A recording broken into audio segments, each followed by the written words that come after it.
This is Jim Sedore. I am your personal preacher.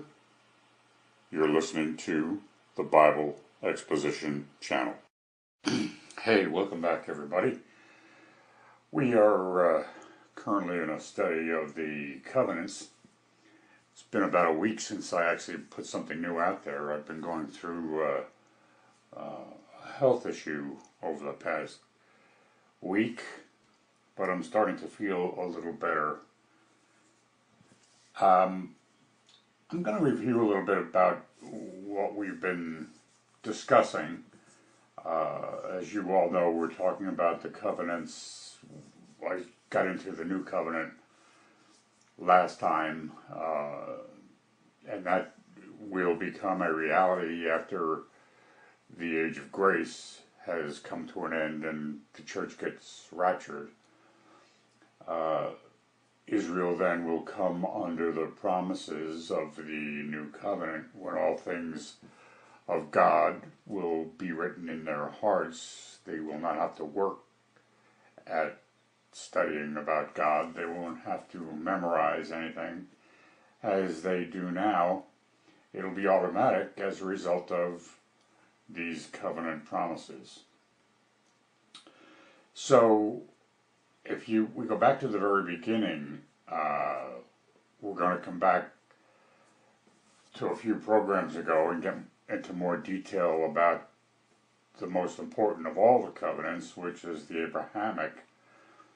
And for that we go back to Genesis chapter 12.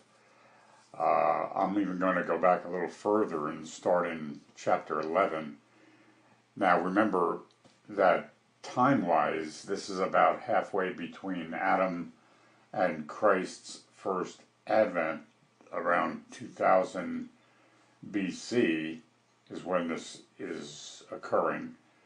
And, you know, it's probably within a few years of that, but it's around 2000 BC.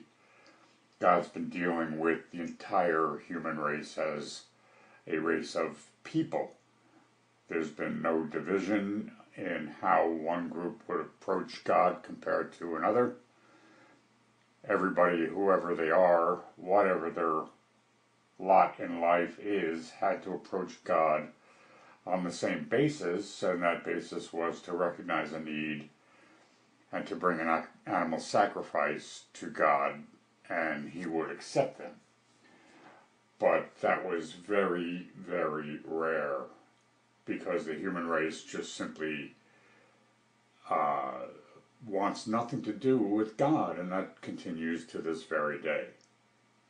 And that actually, to use a pun, precipitated the first flood.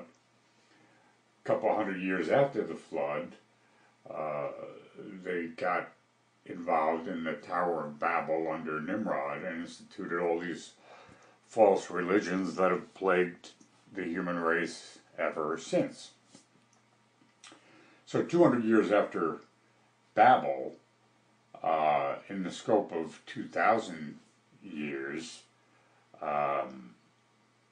you think that 200 years was a little tidbit of time. Nothing could happen in 200 years like the Tower of Babel to the call of Abraham. 200 years back then is just as long as 200 years has been since like 1800, and look what happened to the world between 1600 and 1800. I mean, it's just incredible.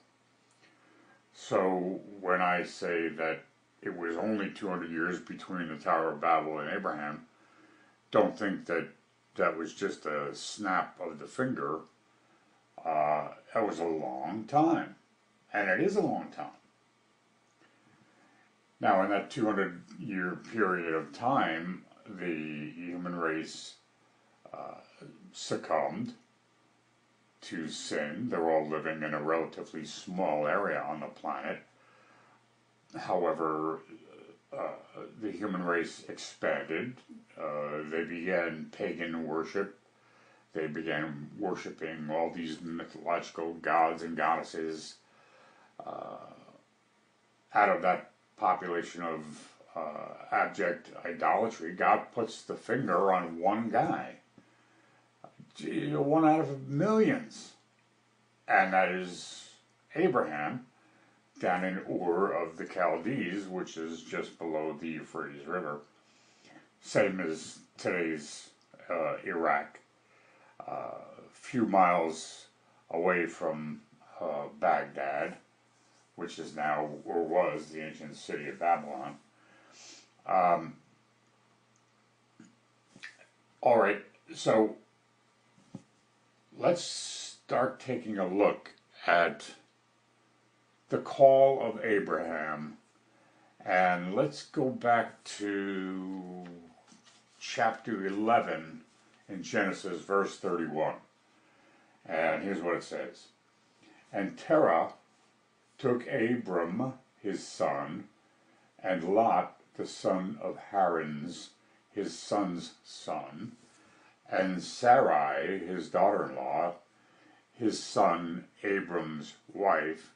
So there's the family, Terah, the father, the patriarch, and then his sons, including Abram and his wife, Sarai, who was actually his half-sister. I don't know whether you all knew that or not. And they went forth with them from Ur of the Chaldees to go into the land of Canaan. Now Canaan is up on the shores of the Mediterranean. And they came unto Haran, Haran, and dwelt there. So this is way up in the Euphrates River. If you've looked at a map of Iraq lately, you know that the Euphrates River comes out of eastern Turkey and makes a big swoop all the way down to the Persian Gulf. Just short of the Persian Gulf was the ancient city of Babel, or Babylon, if you want. So they came all the way up the Euphrates, a little east of the Turkish border, and that's where they stopped. That's Haran in biblical history on the Euphrates River, straight north of Jerusalem in present-day Syria. It goes on in verse 32, and it says, and the days of Terah, that's the father of Abraham, were 205, and Terah died in Haran. So in other words, Terah did not accompany Abram and his family down into Canaan. Terah was an idolater. God could not deal with idolatry, even with Abraham, until he was totally done with the influence of his father. So God waits until Terah dies, and then he moves down with Abram into the promised land. So we pick up the covenant in Genesis 12. Again, I should go to the map of the Middle East and remind you of all that after the Edenic covenant came to an end with the Garden of Eden and all of its innocence and beauty was gone, all these covenants now functioned right up until the demise of Israel after they crucified Christ. That's in 70 AD. So all of these covenants after this one with Abraham, where God and Israel, up to the apostle Paul, actually would go to the Gentile world. So now, look, I understand that a lot of people don't get that from Abram onto Paul. God only dealt with some exceptions with the nation of Israel. The Jews were never told to go out and evangelize to the Gentile. It was God dealing with his covenant people and no one else, with very, very few exceptions. But you know, God's sovereign, and he does make exceptions, like Rahab, for example, on the walls of Jericho. She was a pagan Gentile, but she came to the faith in the Jewish faith in Israel. She ended up in the genealogy of Christ, as a matter of fact. Ruth was another exception. She was a Moabitess. She was a Gentile. She was not of the stock of Abraham, Isaac, and Jacob, but she too, by faith, came with her mother-in-law Naomi to become a citizen of Israel. So there's a couple of exceptions that you have of God dealing with people other than Jews. I got to go back to a verse from Paul's letter to the Ephesians. Let's go back there. Keep your hand in Genesis for a second and go to Ephesians, and let's see what Paul writes. He writes this in Ephesians 2:11-12. He says, "Wherefore, remember that ye," now don't forget, Ephesians were Gentiles. They were living on the western end of the city of Ephesus, "that ye, being in time past Gentiles in the flesh, who are called uncircumcision by that which is called the circumcision in the flesh made by hands," that's Israel, "that at that time," well, now, what time is this? While God's dealing with the covenant promises and Israel, and during the time from Abraham until we get to the Apostle Paul, God is only dealing with his covenant people. And here it is. Listen to this. Ephesians 2:12. "That at that time ye Gentiles were without Christ, being" what? Watch this language. "Aliens, non-citizens, from the commonwealth of Israel, and strangers from the covenants of promise." Now, let me ask you this. Aren't you glad you know what the covenants are? We Gentiles had no part in the Abrahamic covenant. They had no part in the Mosaic or the Palestinian or the Davidic, nor were they necessarily in the New covenant. This is all God dealing with Israel. It goes on, Ephesians 2:12. "Ye were strangers from the covenants of promise, having no hope, and without God in the world." So that's where they left it.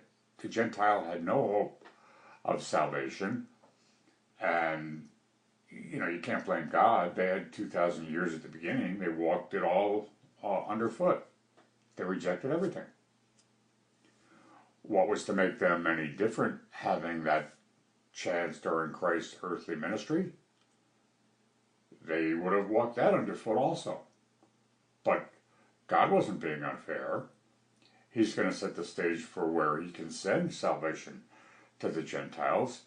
That's going to have to go through the nation of Israel, through the call of Abraham and the Abrahamic covenant and the Apostle Paul.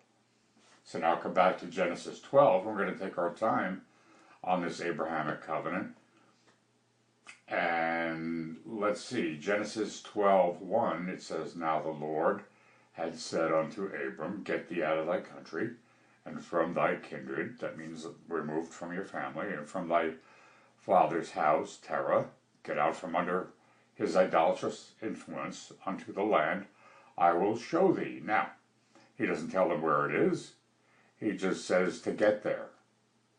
And Abram obeys.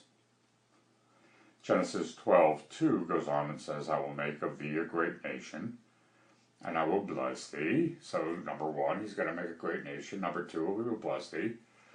And number three, "and make thy name great." And that carries all the way up until the present time. It goes on and says, "And thou shalt be a blessing." That's number 4. "And I will bless thee, I will bless them that bless thee." That's number 5. And God's never backed off that promise. You bless the Jew and God will bless you.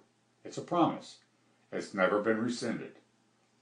Then verse 3, reading on, "And the curse," or "I'll bring bad things to those who bring bad things to the Jew, the curse, him that curseth thee. And in thee," in Abram, "shall all the families of the earth be blessed." Now, Abram's going way beyond the borders and the genealogy of Israel here. It's going to be carried to the entire human race. And that is the crowning part of the Abrahamic covenant. It is that part of the covenant that brings us into the picture. Through Abraham will come the nation that God will pull apart from the rest of humanity. He's going to deal with us, them, on a covenant basis, like we've been seeing the last couple of teachings, with the idea that he's going to prepare the nation for the coming of a Redeemer and a Savior of all mankind, not just Israel. He's going to come through the nation of Israel, and it really could come no other way. So in order for Jesus to come in his first advent, a lot of things had to happen. You had to have the nation of Israel in the area of Jerusalem where he was going to be crucified, and that's all in God's blueprint. So in order to have Israel in the area of Jerusalem, he had to bring them into a homeland that will include Jerusalem, and he's going to have to establish the nation under some sort of government that'll hold them together until all this gets fulfilled. That is all in his divine purposes, as Paul puts it. So that is the Abrahamic covenant, those 7 statements. And whenever you refer to that covenant, this is where you have to look at, and whenever we refer to Jesus having come through the nation of Israel, it began right back here in the Abrahamic covenant, the covenant of promise. So now we're going to bring it further and further along as I chase it down through the Old Testament. Turn over to chapter 13, starting in verse 14. Abraham, is down in the land of Canaan. The Canaanites are still occupying that land. Remember that Israel, if you look at a map, it's marked with mountains. Most people are surprised when they get there exactly how mountainous the country really is. The city of Jerusalem is simply built on those mountains. You go north from Jerusalem and it's mountainous. You go east, it's mountainous. It's a land of mountains. Verse 14 in chapter 13 of Genesis says, "And the Lord said unto Abram, after that Lot was separated from him, Lift up now thine eyes, and look for that place where thou art northward, towards Lebanon, and southward down to the Red Sea, and eastward, out over the Jordan Valley, unto what is present-day Jordan, and westward," which of course is the Mediterranean Sea. Look, he's telling them, look in all 4 directions. Verse 15, "For all the land which thou seest." So, now the Middle East is really still a relatively compact area of land. You can easily look from a high point in Israel and see halfway across Jordan. And you can look all the way down to the Red Sea. You can look clear up to Mount Hermon.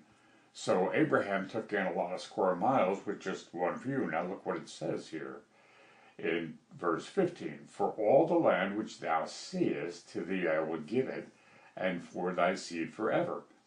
So remember, when it says forever, it's going to take you right into the new heavens and the new earth here in eternity. Verse 16, "And I will make thy seed as of the dust of the earth." Now, I don't think it's so much numbering the grains of dust as it is a symbolic picture that Abraham is going to be associated with in earthly people. Now you remember, as long as I've been teaching about the mysteries of Paul, I've always designated Israel as God's earthly people. They were made promises that were earthly. God never made Israel a spiritual promise, a heavenly promise, like he made to the Gentiles. That's why even in the Old Testament economy, if they were obedient, they got wealthy, they were blessed. If they were disobedient, they could lose it, like they did when they were taken to Babylon under Nebuchadnezzar. So, we don't have any promises like that today. God doesn't tell you that if you're an obedient Christian, he will bless you with wealth, despite what Joel Osteen says, that doesn't happen. I don't care what anybody says. If you're wealthy today, if you've got some financial wherewithal, it's not by your doing necessarily.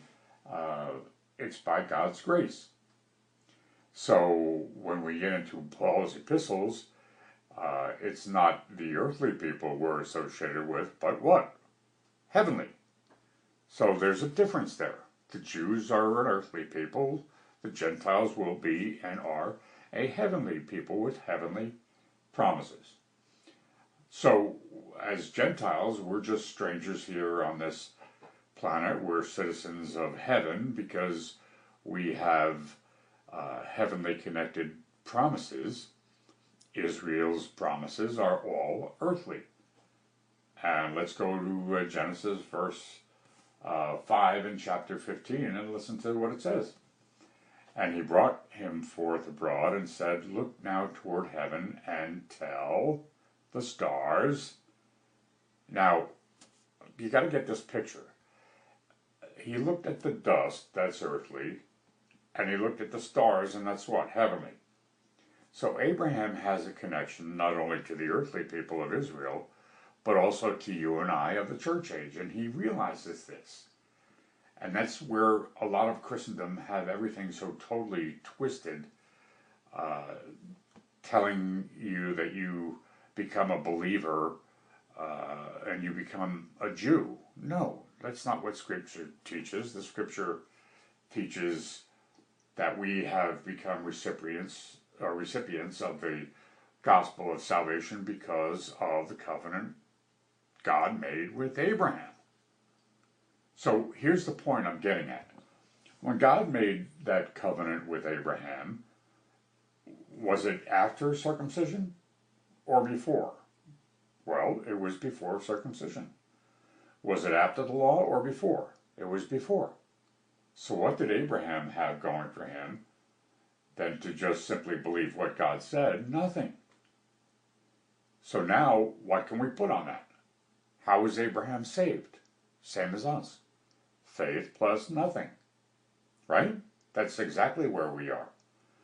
With the exception of the thief on the cross, I know of no other individual from Abraham until we get to the Apostle Paul where anyone was saved by faith plus nothing.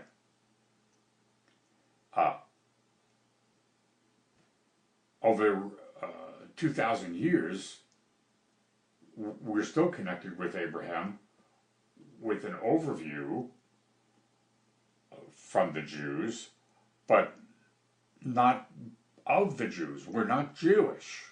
We are in a relationship with God because of Abraham, but we are under a different covenant promise.